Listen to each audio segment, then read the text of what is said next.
All right, well, thank you for having us up this evening. My name is Warren Wobig with IDNR Office of Water Resources. Also with me tonight is Rick Gosh, who's the head of our Engineering Studies section, and Arlen Jewett, who's the director of the Office of Water Resources. So he's kind of the head honcho here.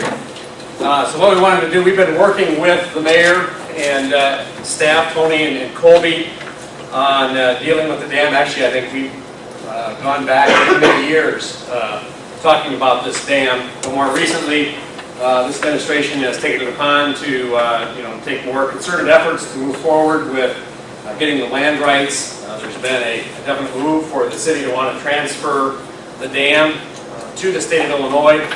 And so we've said, well, that's a possibility. We're not willing to do that until we have all of the land rights in hand and enough land rights for the main stem dam and the mill race dam to allow us to deal with public safety improvements. And so the city's been working pretty diligently here recently towards that end. And so the mayor's asked us to come up and kind of give a little bit of an overview of where we're at in terms of what we, the Office of Water Resources, do in terms of looking at dam removal, addressing public safety. And so we put together a little presentation to kind of go through that. Why we're here, again, back to the public safety issue.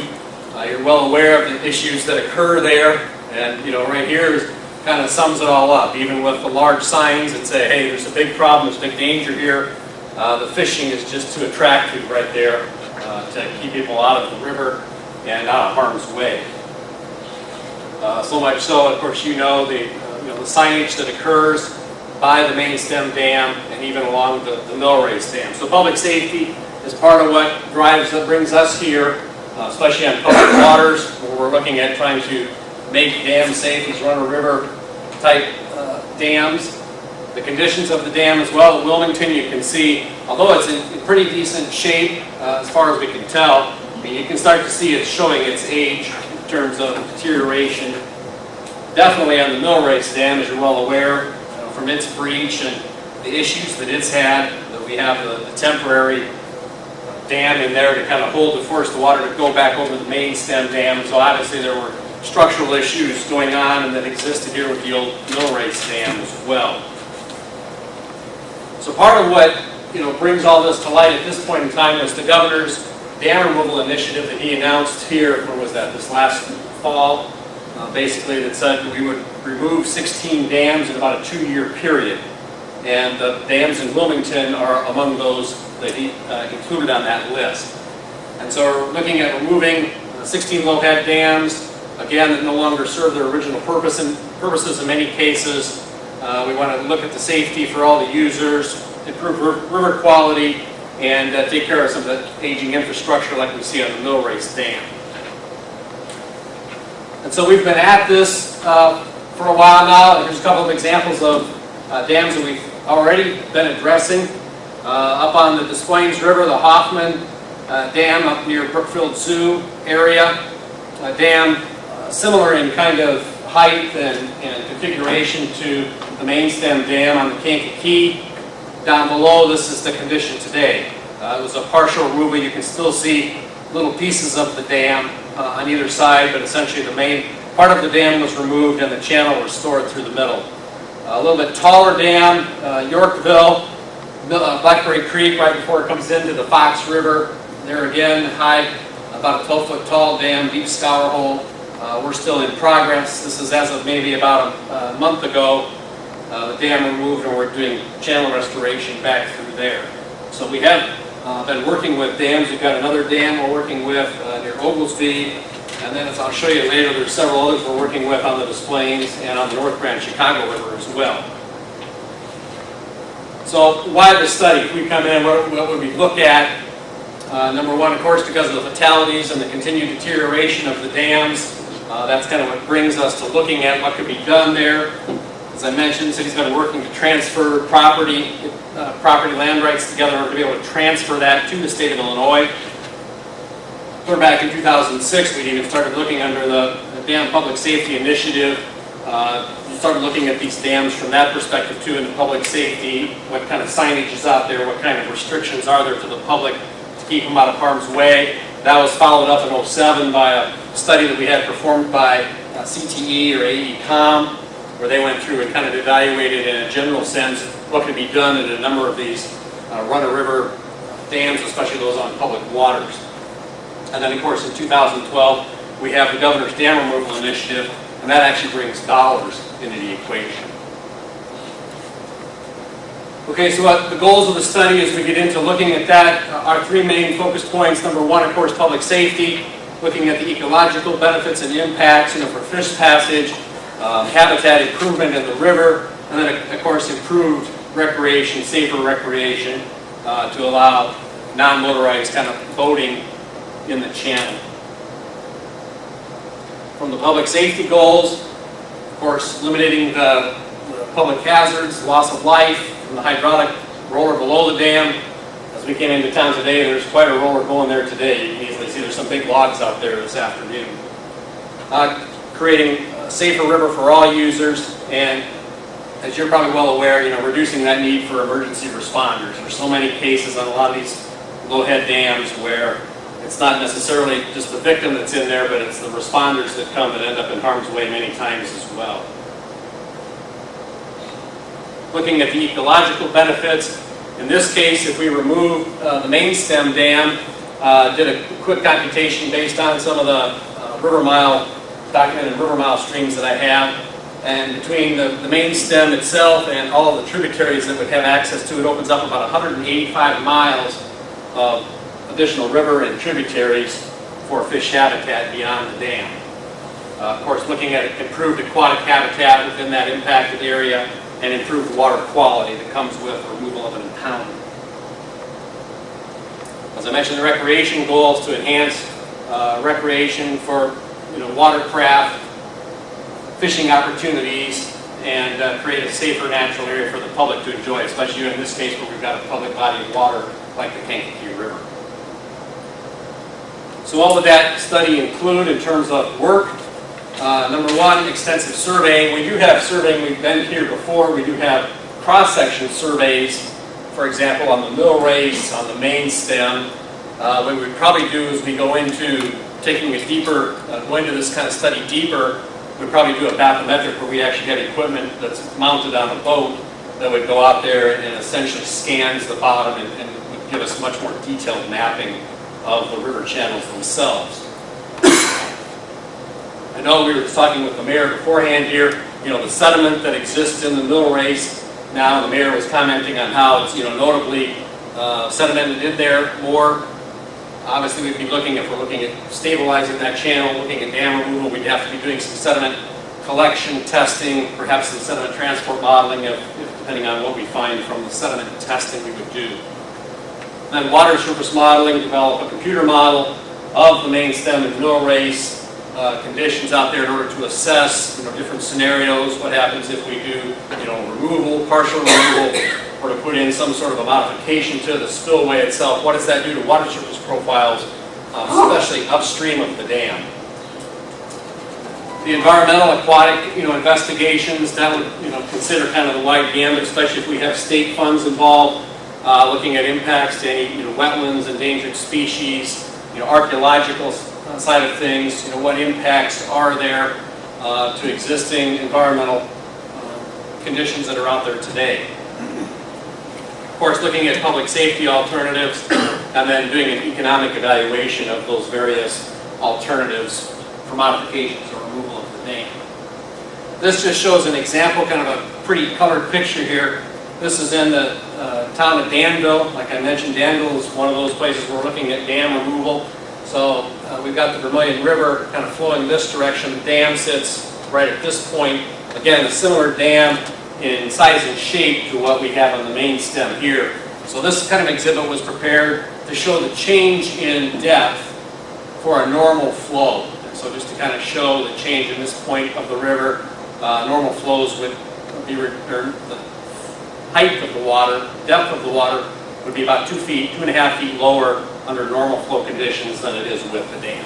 So that kind of evaluation would be done as well as we get into this kind of a study. And these kind of exhibits then, can be prepared, and that helps to kind of, for the public to better understand or explain what are the impacts, what do you get into if we have this scenario versus that, removal, modification. So what alternatives could be looked at? Typically when we've gone into these kinds of dam studies, obviously looking at full removal, partial removal like I showed up on the Hoffman Dam up near Brookfield Zoo, where a portion of the dam remained for some channel stability. Rock ramps are an option, concrete steps, and in this case we'd have to look at what modifications would be necessary for the mill race. So full removal, of course if we say, well, what's it going to look like with full removal? The best way to do that is just simply look downstream of the dam. That's what the river wants to be without a dam. So if we remove the dam, that's likely similar kind of the situation that you would see progressing up through the dam and upstream. Partial removal, this is that same picture I showed you earlier of that Hoffman Dam. Again, you can see a portion of that OG spillway section left in place to kind of stabilize some of the channel bank. In this case, there were more sediments and some finer grained material than we have actually on the Kankakee here. A rock ramp, you'll kind of see a horseshoe shape to this. This kind of helps concentrate the flow into the middle. There's different configurations that you can come up with. This is one, just kind of an example to give you a flavor of a rock ramp, kind of an alternative at a dam. Concrete steps, the Yorkville Dam, Tony's familiar with this one. This just kind of shows we had the same kind of an OG-shaped dam. You can see a portion of that OG shape right here. In this case, we ended up coming in and installing steps based on research that was done at the University of Illinois Hydraulics Lab. We looked at different configurations of steps and ramps. This shows kind of the performance of the dam with the steps in place.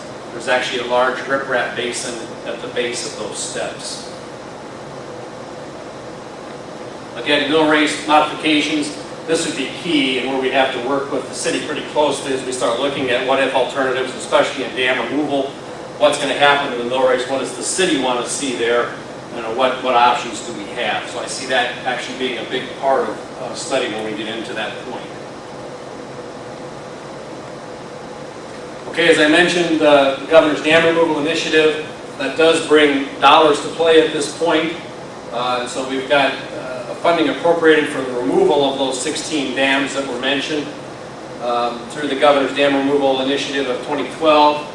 It's also part of the Governor's Jobs Now program to create jobs. And so as we've gone into these, especially dams that we own and those that we've looked at, the state's preference will be to remove dams. Unless we've got some other compelling reason or benefits for going some other direction, the state's preference in that case will be for dam removal. So, like I said, we've been into this for a while at some other dams. I want to quickly kind of go over some of the common dam removal concerns, misconceptions as we get into this. Once it's kind of gone public, or especially once we're further into the study, or maybe have some alternatives to share with the city in more detail.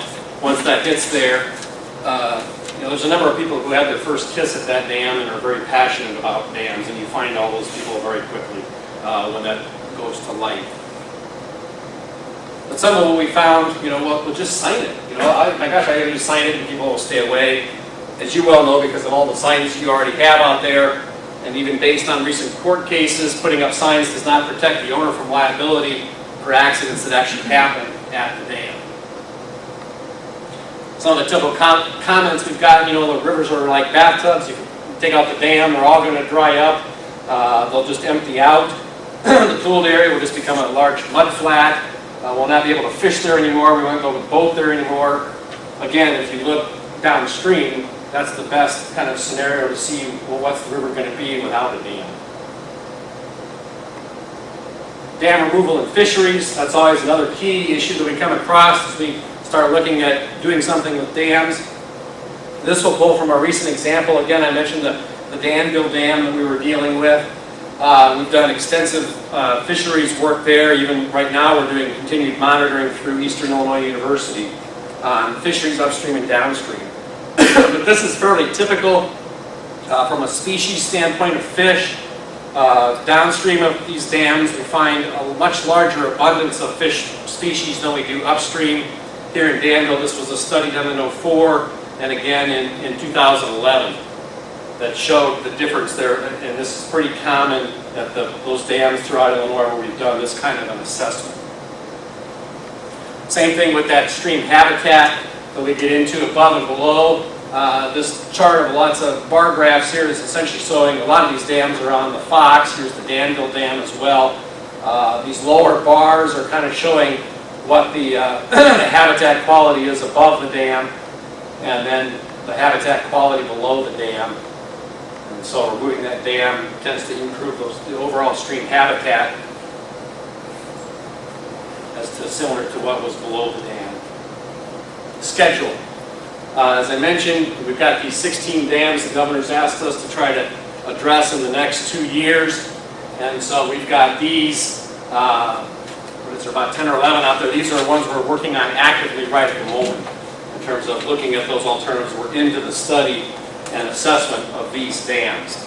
And so while we continue to work with the city on helping them with determining what land rights we need, and as I mentioned, we would probably fairly soon try to get a survey request in to try to collect more survey information here in Wilmington of what we have. We do have these dams that are currently kind of on the docket right now that we're dealing with. So I guess my point being, we're not going to dive into it hard and heavy next Thursday. Okay, we've got these going, all again part of the directive. Your dams are part of that 16, so obviously it's ones that we want to get to as quick as we can. But these are ones that we're working on currently. So with that, the intent was just to kind of show you where we're at, where we're headed, what we would get into in terms of an assessment